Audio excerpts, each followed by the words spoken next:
Espere. Antes de rolar, veja se você sabe. Qual pequeno e improvável cômodo da casa de infância dele foi o berço da primeira música dele? E mais uma. Que item de luxo dele já viajou sozinho na primeira classe com seu próprio assento? Deixe seu palpite nos comentários. Logo revelo as duas respostas. Mas antes, bem-vindo ao The Versed Masters of Music. Eu sou Dick Carlson. Fique ligado enquanto eu conto a jornada extraordinária de uma das vozes mais icônicas da música, Bono. Ele é a alma de óculos escuros do U2, um ativista feroz e um astro do rock que já sugeriu fontes para Steve Jobs. Mas para realmente entender como Paul Hewson se tornou Bono, precisamos voltar ao começo de tudo. Nascido em 10 de maio de 1960 em Finglas, Dublin, Paul David Hewson cresceu em um lar marcado por contradições silenciosas. Seu pai, Brendan, era carteiro e um católico devoto, e sua mãe, Iris, era protestante, carinhosa, mas desgastada pelas pressões da vida. Juntos, eles criaram Bono e seu irmão mais velho em uma pequena casa de 2 quartos na Cedarwood Road. Lá dentro, a vida era organizada e contida. Do lado de fora, Dublin, nas décadas de 1960 e 70, fervilhava com tensão política, dificuldades econômicas e divisões sociais. E o jovem Paul absorveu tudo isso. Quando tinha apenas 14 anos, a tragédia aconteceu. Sua mãe desmaiou no funeral do pai dela e morreu pouco depois. Bono descreveria mais tarde o luto como algo que esvaziou a casa. Foi em uma pequena e apertada despensa de cozinha que Bono rabiscou suas primeiras letras. Mais tarde, ele chamou esse lugar de seu primeiro confessionário, porque foi lá que aprendeu a transformar dor em poesia. Na Mount Temple Comprehensive School, Bono encontrou travessuras e música. Lá conheceu Larry Mullen Jr., Adam Clayton e os irmãos Evans, Dave e Dick. O bilhete de Larry no quadro de avisos da escola iniciou a banda que virou o U2. O ensaio inicial deles foi na cozinha de Larry. Foi barulhento e bagunçado, mas funcionou. Em 1976, a banda deles já havia escolhido o nome final. U2 e Bono já usavam o apelido Bono Vox, que significa boa voz em latim. A banda buscava algo grandioso. O álbum de estreia deles, de 1980, Boy, apresentou a profundidade lírica de Bono com músicas como I Will Follow, que era uma homenagem sincera à sua falecida mãe. A banda continuou com álbuns como October e War, e quando Sunday Bloody Sunday foi lançado, eles já gritavam em meio à tempestade política, enfrentando o horror da violência política. Mesmo nos primeiros dias, Bono já aproveitava alguns confortos. A banda dividia uma pequena casa em Hotz, apertada, barulhenta e cheia de energia. Ele estava namorando Ali Hewson, que conheceu na escola, e eles se casaram em 1982. Sem poder pagar a lua de mel, um amigo executivo da música, Chris Blackwell, emprestou sua propriedade na Jamaica. Era uma época simples, mas com um toque surpreendente de luxo. Com The Joshua Tree em 1987, o U2 explodiu e se tornou um ícone global. De Where the Streets Have No Name até With or Without You, a banda lotou estádios, e Bono se destacou como uma voz de consciência. O álbum estreou em primeiro lugar em mais de 20 países e vendeu mais de 25 milhões de cópias no mundo todo.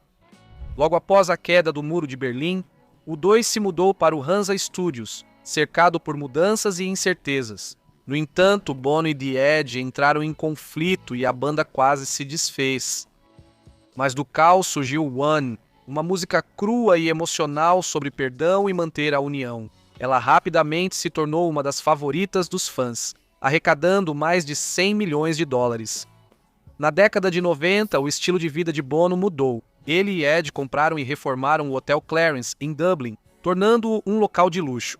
O estilo de Bono também mudou, com jaquetas de couro, personagens experimentais como The Fly e Mephisto, e, é claro, seus agora famosos óculos de sol envolventes. Aliás, ele usa por motivos médicos, pois tem glaucoma. Com álbuns como Actum Baby e Pop, U2 reinventou seu som. Bono também evoluiu para um artista de performance multimídia e mestre do espetáculo. Em 2000, o álbum All That You Can't Leave Behind trouxe a banda de volta à melodia e à clareza emocional. Beautiful Day se tornou um novo hino e o início de uma era diferente. Para os fãs, Parecia que o coração do U2 havia voltado a pulsar. Fora do estúdio, Bono estava vivendo bem. Sua mansão em Dublin, em Killiney, avaliada em cerca de 9 milhões de euros, tinha vista para o mar e contava com uma quadra de tênis, estúdio em casa e uma enorme coleção de arte. Ele também comprou uma vila na Riviera Francesa, em Aix-sur-Mer, provavelmente avaliada entre 2 e 3 milhões de euros, e uma cobertura de 14 milhões e meio de dólares no edifício San Remo, em Manhattan, tendo como vizinhos Steve Jobs e Dustin Hoffman. Hoje, o patrimônio pessoal de Bono é estimado em cerca de 700 milhões de dólares. Ele costuma viajar em seus jatos particulares. Certa vez, ele enviou seu chapéu favorito para a Itália em primeira classe, com assento próprio. Pode parecer exagero, mas mostra como valoriza sua imagem. Apesar do caos da fama, Ali, esposa de Bono, manteve-o com os pés no chão. Juntos, criaram 4 filhos. Seus nomes são Jordan, Eve, que se tornou uma atriz de sucesso, Elijah, o vocalista da banda Inhaler, e o caçula, John. Bono viajou anos em turnês e atrás de grandes causas, perdendo momentos cotidianos com a família. Ele admitiu que seus maiores arrependimentos foram perder momentos simples, como buscar as crianças na escola ou passar tempo juntos no domingo. Nos últimos anos, ele tentou desacelerar e compensar o tempo perdido, passando mais dias tranquilos com a família na casa deles na França e comparecendo a maioria das coisas que costumava perder. Muitos conhecem Bono como astro do rock e ativista, mas ele também mostrou ter forte instinto para negócios. Em 2004, ele cofundou a Elevation Partners, uma empresa de investimentos privados.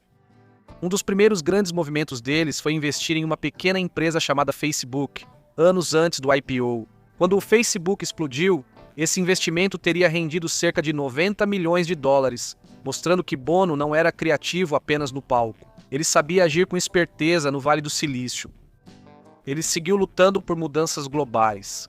Ele ajudou a fundar a One, organização sem fins lucrativos que combate pobreza e doenças evitáveis, e a Red, marca que faz parcerias com empresas como Apple e Nike, para arrecadar fundos contra o HIV e a AIDS na África. Graças a esses esforços, a Red arrecadou mais de 700 milhões de dólares.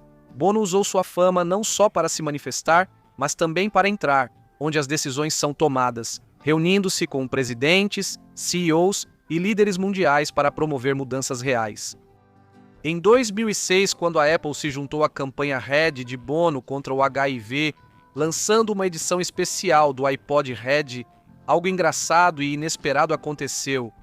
Em certo momento, Bono participou do processo criativo e chegou a dar feedback a Steve Jobs sobre as fontes e o estilo visual usados pela Apple em seu marketing. Steve Jobs, famoso por sua exigência com design, levou muito a sério as observações de Bono.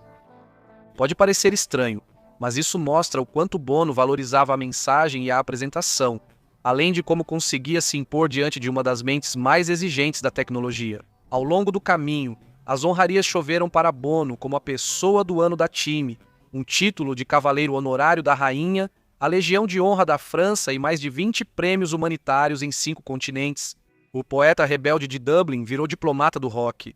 Então, após o 11 de setembro, o mundo foi abalado e, de repente, a música do U2, que era cheia de esperança e luz, passou a ter um impacto diferente. Durante o show do intervalo do Super Bowl de 2002, o U2 se apresentou enquanto os nomes das vítimas subiam aos céus. No final, Bono abriu sua jaqueta e revelou uma bandeira americana costurada no forro. É um dos momentos mais emocionantes da história da televisão ao vivo. Mais tarde, em 2009, o U2 iniciou sua enorme turnê 360 graus, que foi um show recordista, e se tornou a turnê de shows de maior bilheteria de todos os tempos. O palco, enorme e com visual futurista, foi apelidado de The Claw. Parecia uma nave espacial, fazendo cada fã se sentir no centro. Os números impressionavam. Mais de 7 milhões de ingressos vendidos e mais de 730 milhões de dólares em receita bruta, tornando-se a turnê de maior bilheteria de todos os tempos. Nesse momento, a vida de Bono já tinha status quase lendário. Fora dos palcos, ele é reservado e possui hábitos interessantes. Ele sempre foi uma pessoa noturna, frequentemente escrevendo letras até tarde da noite, geralmente em um caderno de couro e com uma garrafa de Diet Coke, que é sua bebida preferida. Ele também é um artista visual.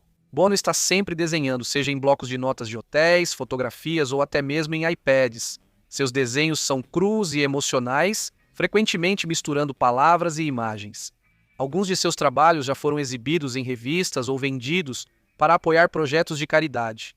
No quesito fitness, Bono pedala regularmente, especialmente perto de sua casa em Kaline, embora um grave acidente de bicicleta em 2014 tenha deixado ele com múltiplas lesões e placas de titânio no braço. Mesmo assim, ele continuou e joga tênis em sua quadra particular quando não está em turnê. Apesar de estrela do rock, Bono não ostenta no tempo livre. Prefere jantares tranquilos, ler e ficar com amigos e família. Apesar de não ser famoso por cozinhar, dizem que Bono ama comida italiana, especialmente massa e vinho tinto. Mas com moderação, já que ele disse uma vez que beber demais fazia sua cabeça girar. Bono gosta de carros rápidos e estilosos, mas curiosamente quase não dirige. Amigos e colegas de banda até brincam com o quanto ele dirige mal. Em vez disso, ele prefere andar no banco do passageiro enquanto outra pessoa dirige. Ao longo dos anos, ele colecionou alguns carros impressionantes, incluindo um Audi A8, um Maserati 4Port e um Tesla ecológico personalizado. Ele também já foi visto em modelos clássicos da Jaguar e da Mercedes-Benz. Mesmo sem ser apaixonado por carros, Bono aprecia veículos elegantes, priorizando conforto, classe e um toque de ostentação. Quando se trata de prêmios, a banda U2 de Bono está em uma categoria própria. Eles ganharam 22 prêmios Grammy, mais do que qualquer outra banda na história, incluindo Álbum do Ano por The Joshua Tree e Gravação do Ano por Beautiful Day. Em 2005, eles entraram para o Hall da Fama do Rock and Roll, e isso é só o começo. Some a isso os Globos de Ouro, os Brit Awards e uma longa lista de honrarias internacionais, e fica claro que eles são lendários. Mesmo agora, Bono não diminuiu o ritmo. Em 2022, Bono lançou uma autobiografia chamada Surrender e um álbum chamado One Story. Ele também apareceu em um documentário especial com David Letterman chamado A Sort of Homecoming, onde eles caminharam pelas ruas de Dublin, visitaram os lugares onde Bono cresceu e tocaram versões ao vivo das músicas icônicas do U2. O documentário foi dirigido pelo cineasta vencedor do Oscar Morgan Neville. Enquanto a maioria das pessoas se aposenta aos 65 anos, Bono não. Ele ainda está ativamente envolvido com o U2 e já expressou a intenção de continuar fazendo música com a banda. Ele afirmou em entrevistas que ainda tem trabalho a fazer e músicas para compor. A agenda dele continua cheia, desde ensaios e sessões de gravação até ativismo global e reuniões de alto nível. Mesmo agora, ele está voando entre continentes, correndo atrás da música e das causas com a mesma urgência que tinha décadas atrás. Ao longo das décadas, Bono foi amado e ridicularizado, elogiado e parodiado.